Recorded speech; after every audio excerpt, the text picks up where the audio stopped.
Have you ever found yourself lying in bed, staring at the ceiling at 2 in the morning, replaying moments from years ago?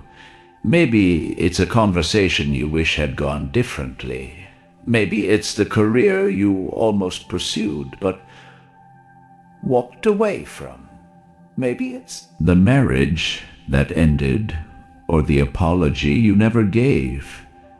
And have you ever wondered why those memories come back in the quiet of the night? Why they press against your chest like a stone you can't quite put down? What if I told you the past is not what's hurting you right now? What if I told you that regret is not a punishment for what you did, but a signal about how you are living today? There's something deeply human about regret. It wraps itself around the edges of our life like ivy creeping along the walls. We tell ourselves stories about what could have been, what should have been, what would have been if only we had been wiser, braver, kinder, stronger. But here's the twist that most people miss. It's not the regret that breaks us. It's the way we refuse to make peace with it. Buddhist wisdom does not tell us to erase the past. It does not ask us to pretend we did not stumble or fall. It offers something much more surprising. It teaches us how to carry the past without letting it crush us. Tonight, I want to tell you a story, a quiet story about a man named Tom. A story about a box of old letters, a pair of tired hands, and a moment when the past finally loosened its grip. And maybe as you listen, you'll feel something shift inside your own heart. Maybe you'll begin to see that regret is not your enemy. Maybe it's just the part of you that is still longing to be seen, held, forgiven. So stay with me, because by the end of this story, you may discover that letting go is not about forgetting what happened, but about becoming someone new. In the light of what happened, Tom was 57 when the weight of regret began to press on him harder than ever. Before, it wasn't that he hadn't felt it. Before, regret had been following him for years, like a shadow. But something about this time in his life made the shadow feel sharper. Maybe it was the silence of his house now that the kids were grown. Maybe it was the ache in his knees when he tried to kneel in the garden. Maybe it was the way he caught himself staring at old photos for just a little too long. Whatever it was, it left Tom restless. He woke early every morning out of habit, not because he had anywhere to be. He made coffee, set 2 mugs on the table, though there was only one person to drink, and watched the sun come up over the frost-kissed lawn for a long time.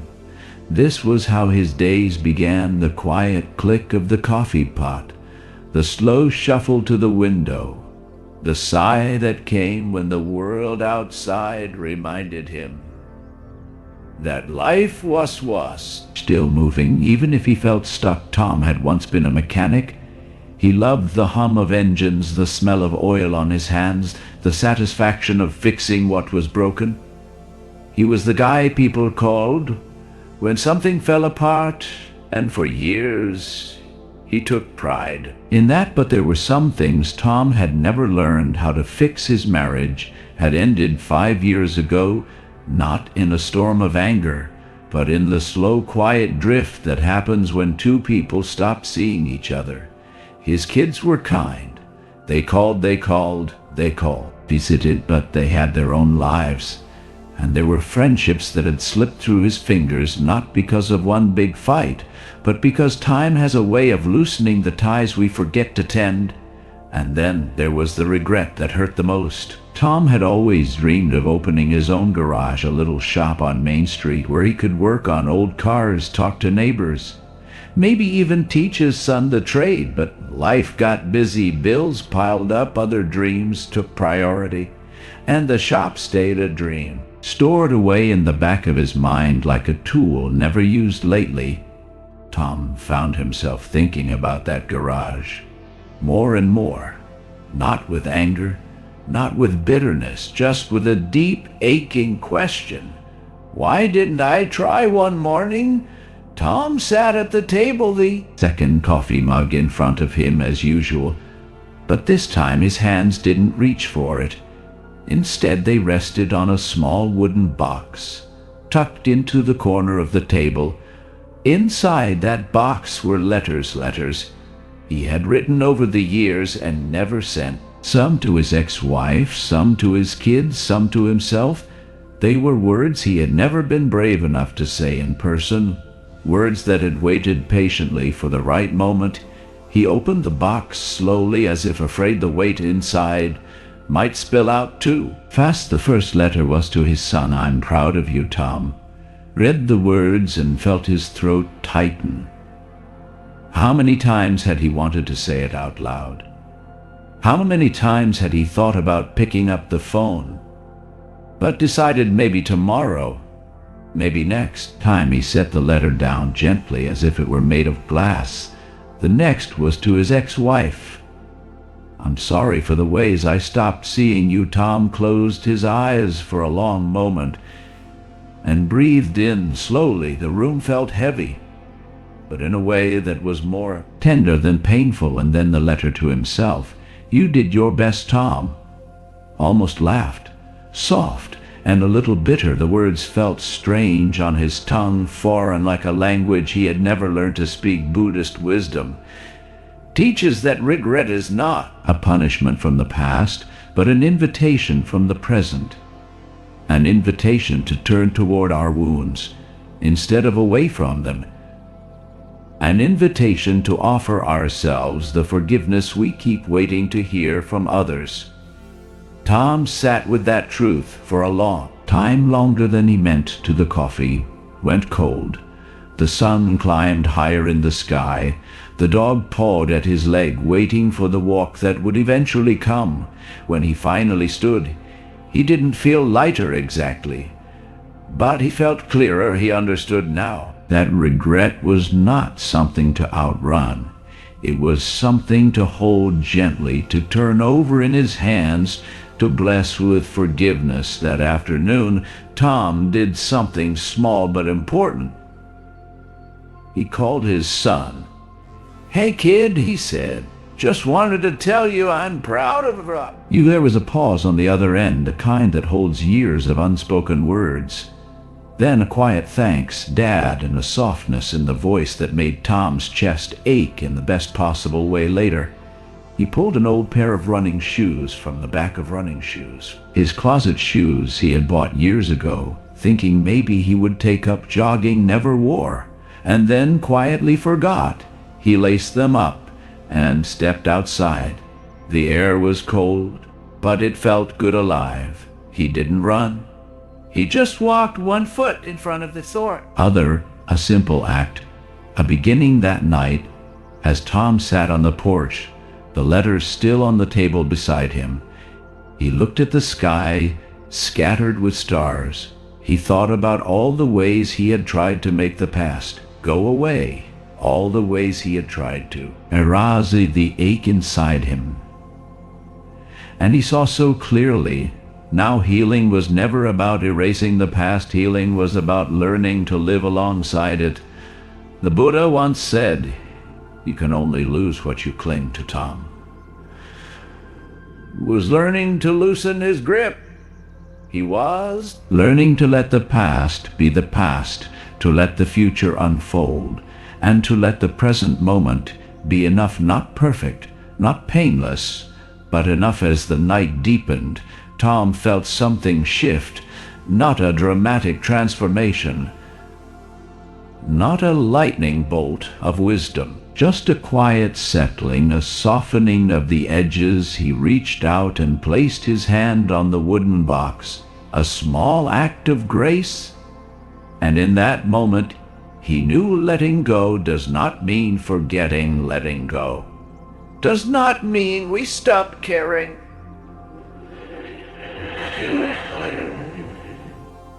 Why carrying the past as a weapon against ourselves? And for the first time in years, Tom felt himself exhale fully, completely, a breath he hadn't known he was holding. There's a Buddhist teaching that says, as you walk and eat and travel, be where you are. Otherwise, you will miss most of your life that night. Tom was exactly where he was, on a porch under a sky of stars, letters on the table, coffee, cold shoes by the door, and a heart a little lighter, a little freer, a little more at peace. And as he closed his eyes to the quiet around him, he understood something that no one had ever taught him before. Regret only has power over us when we refuse to sit beside it. When we finally sit, when we finally listen, when we finally forgive ourselves, that's when the real letting go begins. A few days after that night on the porch, Tom found himself drawn back to the wooden box, not out of pain this time, but out of something softer, something curious. He sat at the kitchen table, the morning sun pouring through the window, the steam of his coffee curling up in the cold air.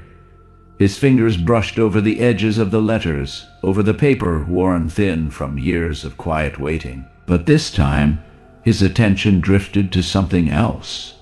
The old pocket watch that had been tucked in the bottom of the box.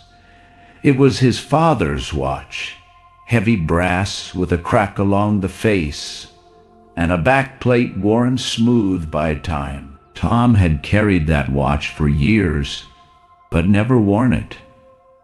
It had been a symbol to him of everything he had never become. His father had been a man of discipline, precision, a man who measured life in moments and accomplishments. Tom, on the other hand, had always been looser with time, letting the hours slip through his fingers, promising himself that tomorrow would be the day he fixed what was broken. For years, the pocket watch had been a quiet judgment sitting in his drawer. But today, as Tom turned it over in his hand, something shifted.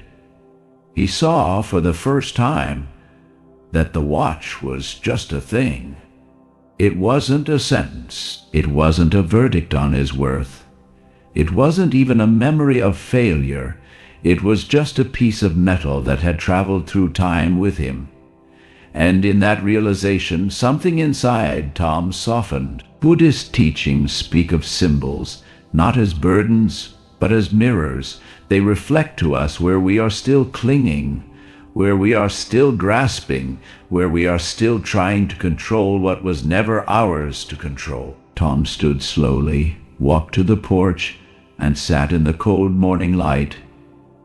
He set the watch on the table next to his coffee, next to the letters, next to the life he was learning to hold more gently. And as he sat there, watching the wind stir the bare branches of the trees, he felt something surprising rise in him. Gratitude, not for the pain, not for the mistakes, but for the simple, humbling truth that he was still here, that he still had mornings like this, that he still had time.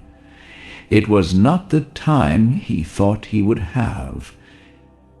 It was not the life he had once imagined, but it was his. And maybe, just maybe, that was enough. The neighbor's dog barked in the distance. A car rumbled down the street. Somewhere a church bell rang. Life kept moving. Tom closed his eyes, letting the sound settle into him like prayer. He remembered a line he had read once in a Buddhist book, though the words had slipped through him back then like water through a sieve. Now they came back with a kind of quiet authority. The past is a dream. The future is a vision. The present is the only place where love can live. And suddenly, the pocket watch, the letters, the regrets, they all seemed smaller, not less meaningful, but less heavy. Tom knew he couldn't go back and change the choices he had made. He couldn't rewrite the conversations, the mischances, the roads not taken.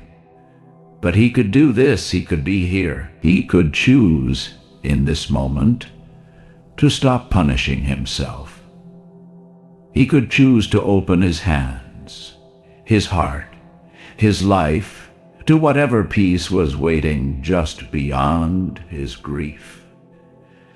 That afternoon, Tom surprised himself. He called his daughter, the one he hadn't spoken to in months, and left a message. "Hey, sweetheart, just wanted to hear your voice. No rush, just call when you can." It was a small act, but small acts, repeated, become a practice. And practice, as the Buddha teaches, becomes a path.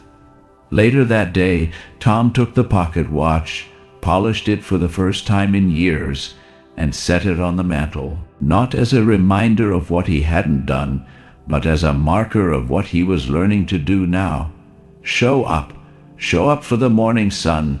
Show up for the cold coffee. Show up for the aching knees, and the quiet afternoons, and the phone calls that may or may not come. And in that showing up, he began to find the thing he had been searching for all along. Not redemption, not a reset button, but the quiet dignity of a man learning to live inside his own life. As evening fell, Tom sat once again on his porch, the sky blushing pink and gold above the trees. He held the watch in his hand, felt its weight, felt his own heartbeat beneath it, and realized something profound. Regret is not an enemy. Regret is a teacher. It is the voice that says, "Look again." It is the whisper that says, "Soften."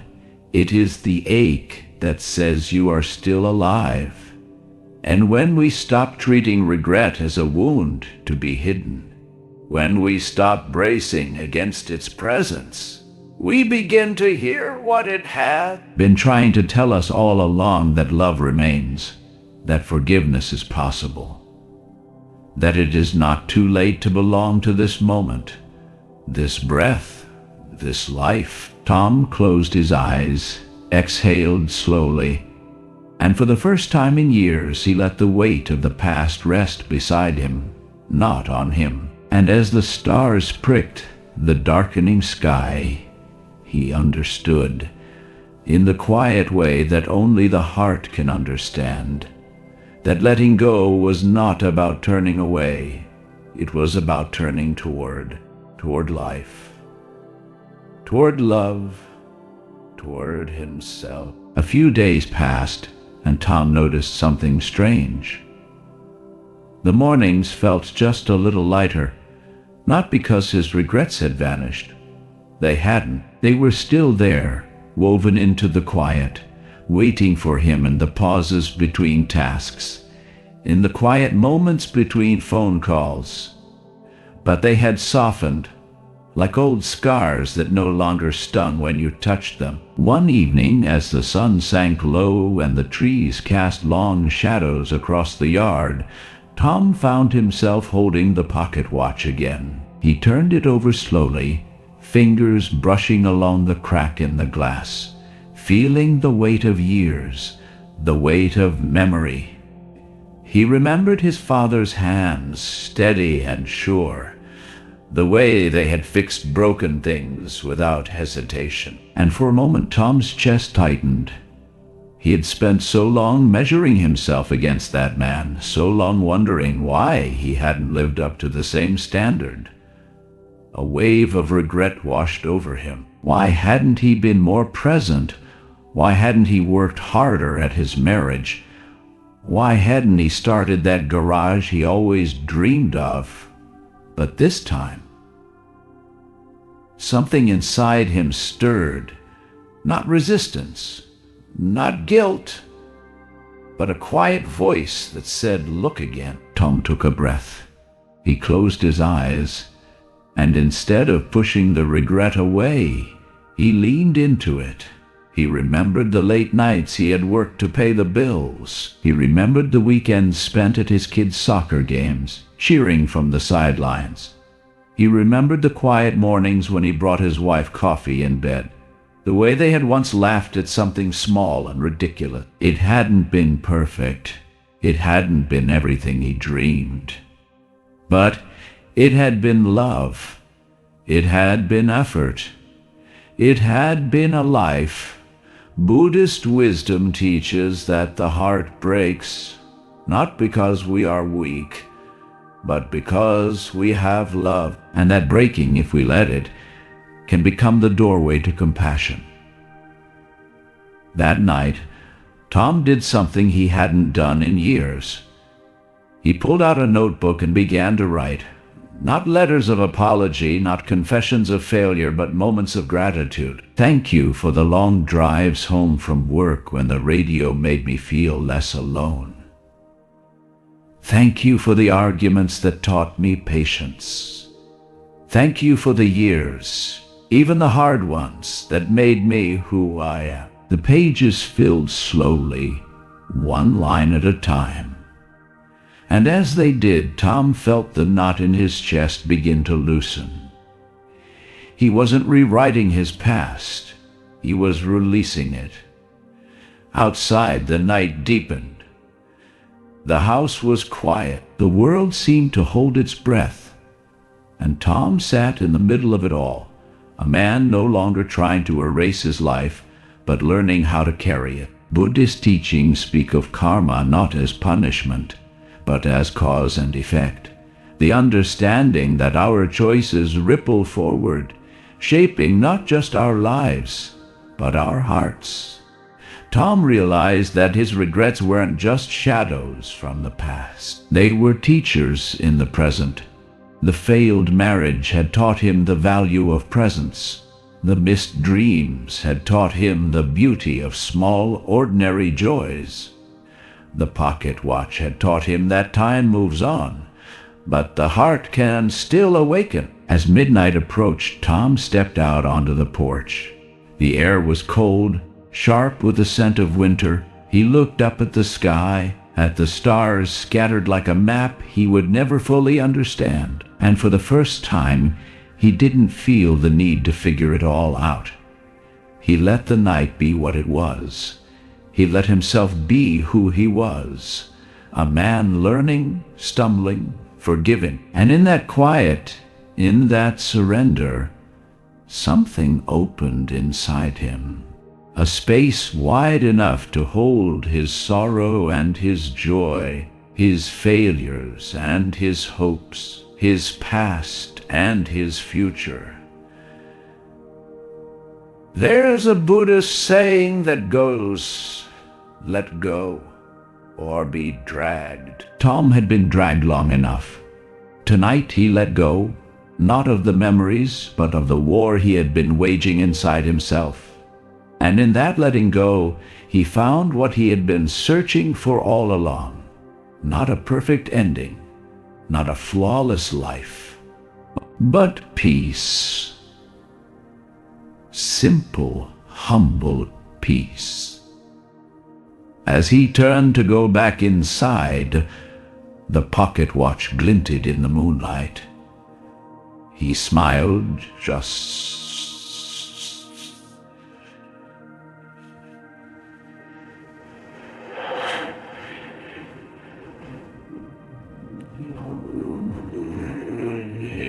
It was no longer a symbol of failure. It was a symbol of how far he had come. And as the night wrapped around the house, Tom knew he hadn't lost his chance at peace. It had been waiting for him all along.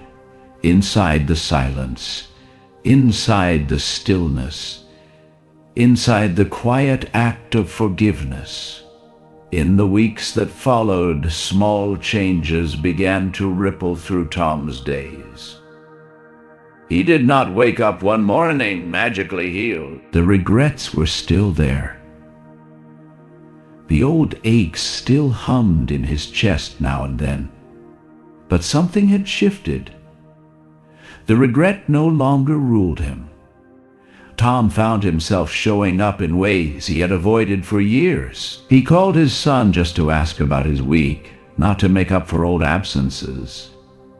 He sent his daughter a letter, not one filled with apologies, but one that simply said, "I'm proud of you." He even ran into his ex-wife at the grocery store, and instead of awkward silence, they shared a warm, genuine hello that surprised them both. But the most surprising change was in the quietest part of his life, the mornings. Tom no longer sat at the table with 2 coffee mugs, staring into a silence he could not fill.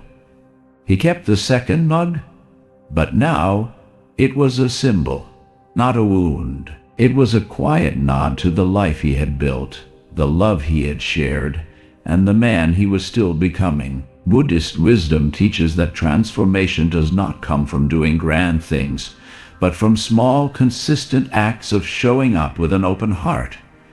Tom began to understand that. He found himself walking through his neighborhood in the evenings, not to escape his thoughts, but to be with them.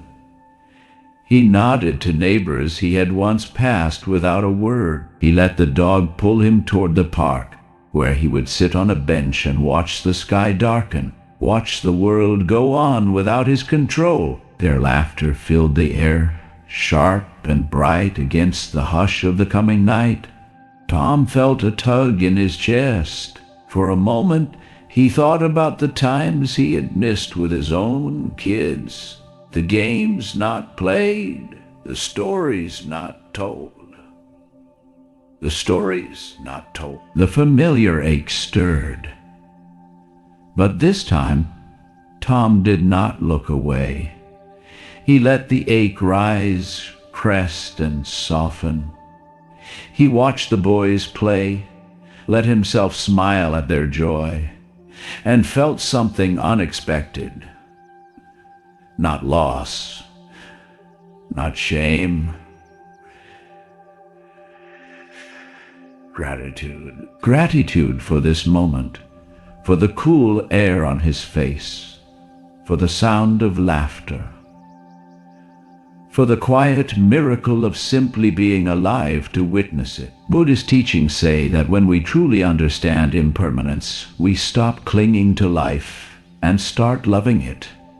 Tom was learning to love life again, not in spite of its imperfections, but because of them. Back at home, the wooden box sat on the mantel, no longer hidden away. The pocket watch rested beside it, polished, a little gleaming reminder of time past and time remaining. And next to it, the notebook, hot pages filling slowly with small moments, small thank yous, small mercies. Tom's days became a kind of quiet prayer. He was not seeking redemption. He was practicing presence. He was practicing forgiveness, not as a one-time act, but as a daily offering. One morning, while walking through the park, Tom saw his neighbor, a man named George, sitting alone on a bench. George had recently lost his wife, and Tom recognized the look in his eyes, the lostness, the heavy stillness. Tom sat down beside him without a word. For a while they watched the trees sway in the wind. Then Tom reached into his pocket, pulled out the pocket watch, turned it over in his hand, and smiled faintly. Without planning to, he said softly, "It takes time, you know. All of it. The healing, the forgiving, the coming back to yourself." George didn't answer right away, but his shoulders softened just a little. And in that small softening, something sacred passed between them. Tom realized that letting go of regret was never meant to make him invincible. It was meant to make him more human, more tender, more open to the ache and beauty of life. That evening, back home, Tom sat on the porch with the dog at his feet, the sun slipping below the horizon. He watched the last light fade, the first stars blink into being, the night unfold like a slow, familiar song. And as he sat there, a quiet thought came to him, unexpected but clear. This is enough, not perfect, not finished, not the life he once imagined, but enough. Buddhist wisdom teaches that peace is not found in the absence of storms, but in learning to stand calmly in their midst. Tom was learning that art, not by erasing his past, but by honoring it, not by forcing the future, but by arriving fully in the present. As the night deepened, Tom looked out at the world around him, then down at his own hands, weathered and strong, and felt the simplest of truths settle into his bone. He was still here. He was still learning. And even now, in this ordinary, quiet life, there was a kind of peace waiting, soft and patient, like a friend who had been there all along. It was late autumn now. The air carried that quiet edge of coming winter, the trees half bare, their last golden leaves trembling in the wind. Tom stood by the window watching as dusk settled over his small town. The street lights flicked on one by one. A child's laughter echoed faintly down the road. Somewhere, a dog barked, a screen door creaked. Life continued. Inside, Tom moved slowly through his home. The house no longer felt like a museum of his regrets. It felt lived in. It felt tender. It felt like a place where a man had finally learned to stay. On the mantel, the pocket watch caught the last light of day. The wooden box sat open, the letters no longer locked away. The notebook waited, its pages half filled, its cover soft with use. Tom picked up the watch, turned it over in his hands, and felt a small, grateful smile tug at his mouth. He walked out onto the porch, the night air wrapped around him cool and clean. He sat down in his usual chair, the dog settling at his feet. Across from him, the second chair remained.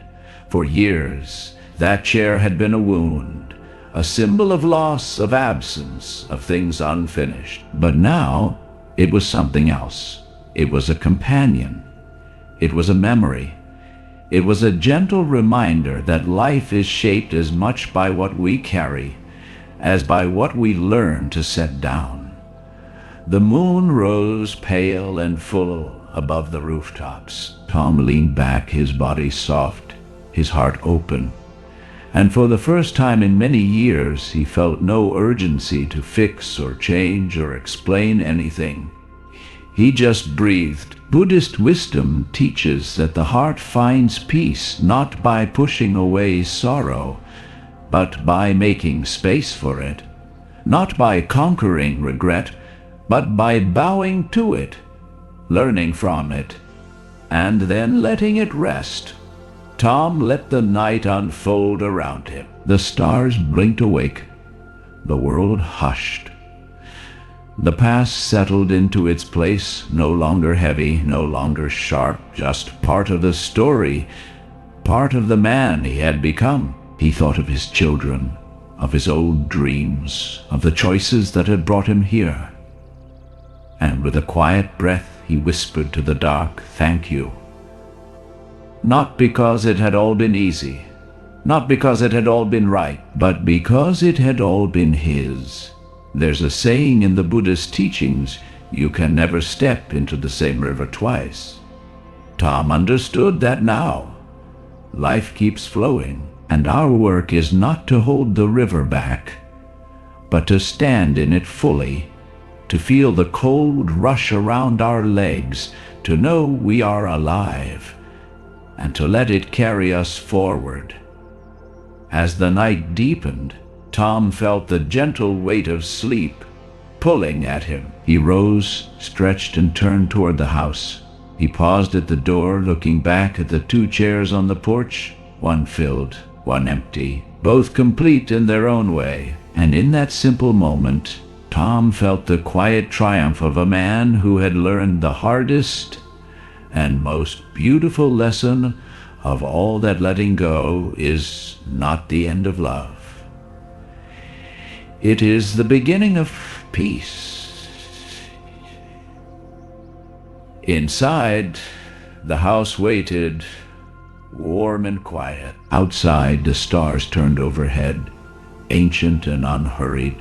And in the middle of it all, one man stood, neither running nor reaching, but resting in his own skin, resting in his own life, resting finally in his own peace. Maybe tonight, as you sit quietly in your own home, you will remember this story of Tom, a man who did not erase his past, but learned how to hold it, a man who learned that peace is not the absence of regret, but the presence of forgiveness. Buddhist wisdom teaches us that it's never too late to return to ourselves, never too late to soften the grip on old stories, never too late to turn toward the quiet place inside and rest. So I invite you, just for tonight, to put down the old weights you've been carrying, not forever, not perfectly, just for a moment.